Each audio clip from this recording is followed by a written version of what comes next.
Kəsdə var. Daha çox həssas ola biləcək insanlar var. Hər hansı bir xronik xəstəlik olub da onun fonunda əsəbləşə bilənlər var. Ümumiyyətlə, sosioloji, psixoloji bəzi faktorlara görə əsəb çox insana təsir göstərə bilir və təsir göstərməsi üçün indiki dövrdə daha çox şəraitlər var.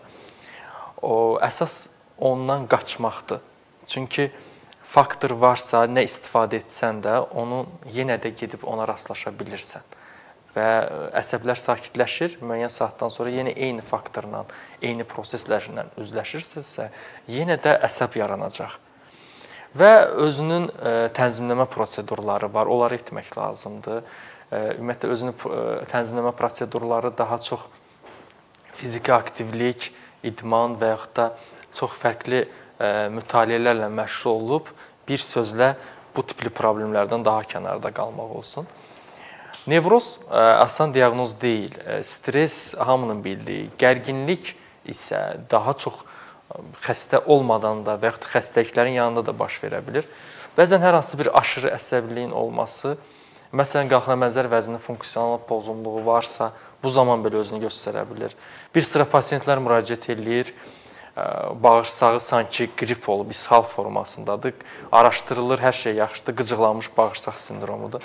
Qıcığı verən də sinirdir. Yəni, sinirlər düzəldikdən sonra bağırsağın da bu funksiyası, bu problemi düzələ bilir. Elə insanlar var, öd kisəsi diskinezi olur, öd kisəsi daha çox qatılaşır. Elə bil ki, öd kisəsi yığılır, sanki bir yerdə daha gərgin formada dayandığına görə. Həzminə yaxşı baxan bir insandırsa, məsələn, həmişə özünə baxandır, amma öd kisəsində yenə də diskineziya əlamətləri var, kisədə yenə də qatılıqlar var. Bunu verəcək əsas işlərdən biri spazmdır. Və yaxud da mədə ilə əlaqədar müraciət edən insanlar olur. Yemək tikə sanki buramda qaldı və yaxud da həzmsizlik prosesim var, qəbzlik var, bu tipli proseslər.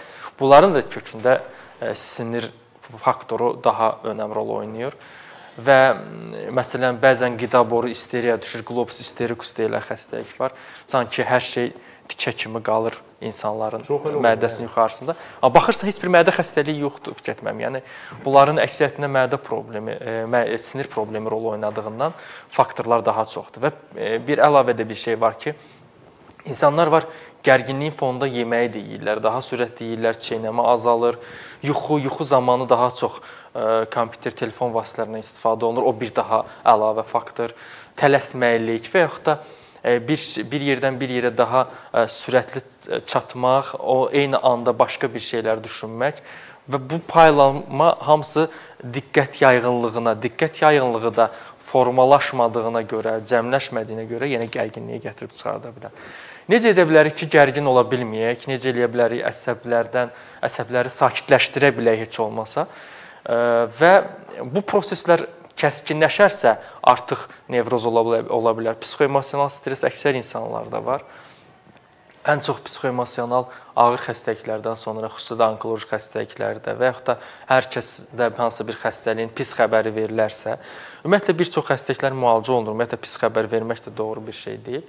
Bir də şəkərli diabetləri də deyə bilərəm. Onlar da diabetik neuropatiyadan əziyyət çəkirlər. Ayaqları gizildiyə bilir, əlləri gizildiyə bilir. Hər hansı qıcıq onlara narahat eləyə bilir, yəni. Yuxusuzluğa gətirib çıxarda bilər, yuxusuzluq sonra baş ağrısına gətirib çıxarda bilər. Belə bir kompleksdir. Elə bil ki, bizi idarə edən neyrohumoral sistemdir. Sinirlər və hormonlar. Sinirin işi korlanırsa, hormonun işini dayandırır. Hormon işi korlanırsa, sinirin.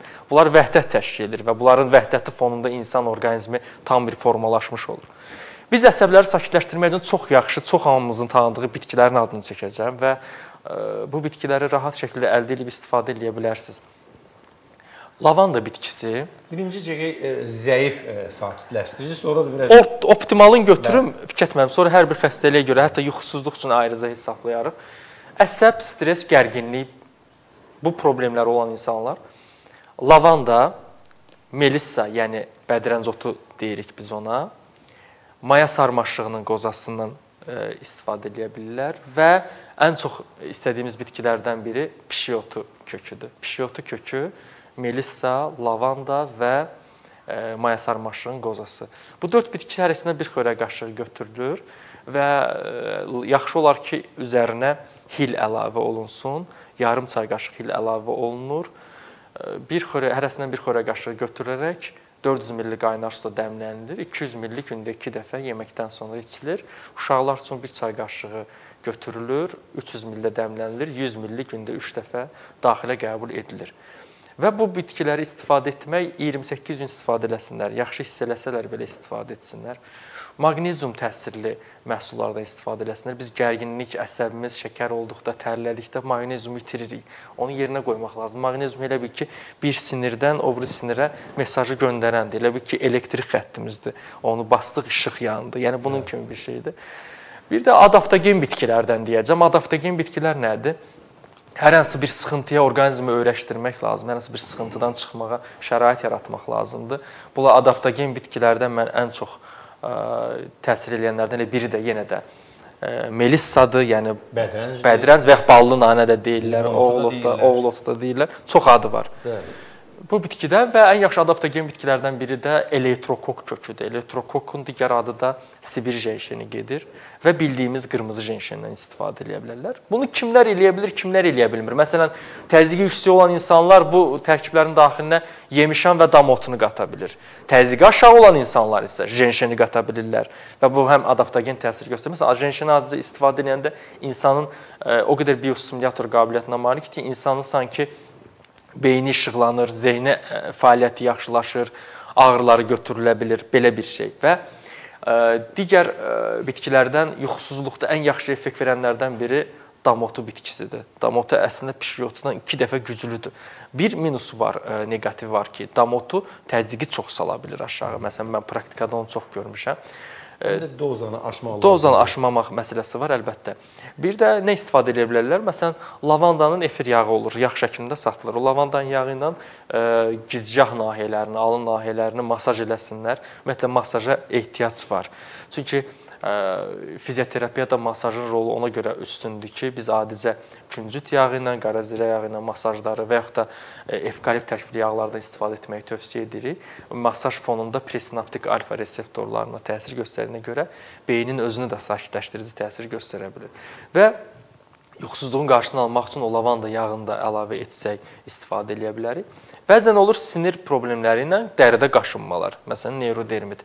Bu zaman nə edə bilərsiniz? Bayaq qeyd etdiyim resepti daxilə üçün, xaricə isə vanna şəklində bunu edə bilərsiniz. Evkaliptin efir yağı götürülür, kəklikotun efir yağı götürülür, 1 litrlik suda dəmlənilir yatıq qanqal, bənövşə, gülünbahar, çoban yastığı. Bunlar hərəsindən bir xörək qaşığı götürüb 1 litrdə dəmlənilir, ümumi vannanın həcminə qatılır və vanna şəklində istifadə edə bilərlər. Həmçinin mən fito.az saytımda vanna terapiyaları yazmışam, o geniş bir mövzudur. Çünki hər xəstəliyin özündə istifadə oluna bilir. Aromaterapiyadan, koloroterapiyadan, autotreningdən. Bunlar Fikret müəllim əslində yan ötülüb keçilir, amma bunların hamısına ehtiyacınız var. Bax, adicə insan var, bütün heç bir xəstəliyi yoxdur, hər şey qaydasındadır, amma miyalgiyaları var, fibromiyalgiyaları var. Bütün gün əzələləri ağrıyır. Əzələlərin ağrılarında biz hacamatdan, yəni küpə terapiyadan tövsiyə eləyə bilirik və yaxud da bayaq qeyd etdiyim kimi bitki yağlarından masaj terapiyasını qeyd eləyə bilərik və bunu bir prosedur olaraq götürmək lazımdır. Ona görə insanlar əvvəllər də ildə bir dəfə sanatoriyalara gedərlər. Kimi sinir problemi var, sinir şöbəsinə gedirdi. Kimi dəri problemi var, dəri şöbəsinə, kardioloji problemi var, kardioloji şöbəsinə.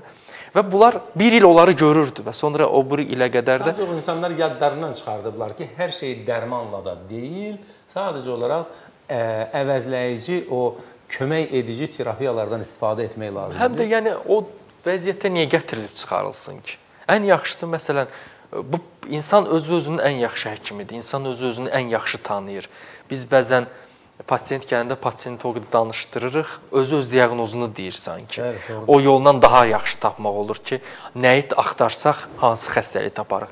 Və bəzən o qədər asan bir diaqnoz dayanır ki, qarşımızda heç çox bir analiza falana ehtiyac olmur. Onun elə danışdığından sonra əlində olduğu hər hansı bir müayinə ilə belə diaqnozu tapmaq olur. Diaqnozu əsas tapmaq lazımdır. Sonra müalicəni etmə yollarını dəyişmək olur. İnsanlar fiziki aktivliyə böyük önəm verməlidirlər. Günlük pastoz vəziyyətdə, aerodinamik vəziyyətdə olanda əzələlərin də funksiyası zəifləyir. Əzələlərin funksiyası zəifləyirsə sinirlərin də funksiyasına təsir göstərə bilir. Və ən çox da insanları narahat edən sinir proseslərindən yanaşı da xroniki yorğunluq sindromuna gətirib çıxarda bilir. Məsələn, elə insanlar var, səhər durur yuxudan, amma sanki gecəni yatmayıb. Qaçıb və ya Bəli, yəni xroniki yorğunluq sindromu var. Bir də bir şey nəzərdə saxlayaq ki, bizim səhər təxmini 7-9 arası stres hormonumuz ifraz olunur. Adrenokortikotrop hormonu. Ona görə deyirlər ki, səhər məni danışdırma. Yəni o tipli yaxşı kəlmələr var. Bu həqiqətdir. Yəni və səhərlər hər kəs insanlar bir-birinə çox neqativ baxır. Biz Yaponiyada olanda Yaponların yaxşı bir hərəkəti var. Onlar hər səhər kimlə üz-üzə rastlaşırlarsa, gülə-gülə insanla salamlaşırlar. Bizdə də var. Səhər duran kimi hamı bir-birinə salam deməlidir. Evdə, ailədə də hətta var. Sadəcə olaraq bu yaddan çıxıb. Həqiqətən belə bir şey var ki, səhər duran kimi sabahın xeyir olsun de. Yəni bu əslində qalanda sanki insanlar bu deməklə bir-birinə əhval vermiş olurlar. Bir-birinə ötürmüş olurlar. Buna pas deyirlər, bir-birinə ötürmüş olurlar yaxşı əhval-ruhiyyəni. Bunu da biz etmirik. Biz hər şeyi yadımızdan çıxartmışıq və güman edirik ki, əslində siz demişsiniz, yəni bəzi şeylər unudulduqca, etdikcə problemlər daha çox ola bilər. Məsələn, çünki biz yuxudan başladıq, insanın iki fazası daha önəmli fazadır. Yuxuya gedəcək faza və yuxudan qalxdığın faza. Necə ki, yuxudan sərt durub deyə bir şeylər var. Məsələn, səhərlər insanların hər biri əvvəllər edirdilər. Yüngül 10 dəqiqə, 12 dəqiqəlik fiziki aktivlik lazımdır. Fizioterapiya özlərinin fiziki məşqlərlə yükləməlidirlər. Yüngül atletika şəklində, yəni çox özündən əziyyət vermədən. Yoxsa ki, yuxudan qalxıb həmən yemək yeyildi, həmən eyni gərginlik, ergənlik və təsəvvür edin ki, bu gərginlik fonunda hardasa açılışmır. Nə sinir ona tab gətirənməz, nə orqanizm tab gətirənməz və yaxud da onun yanında yanaşı olaraq kiminsə də bir problem olsun.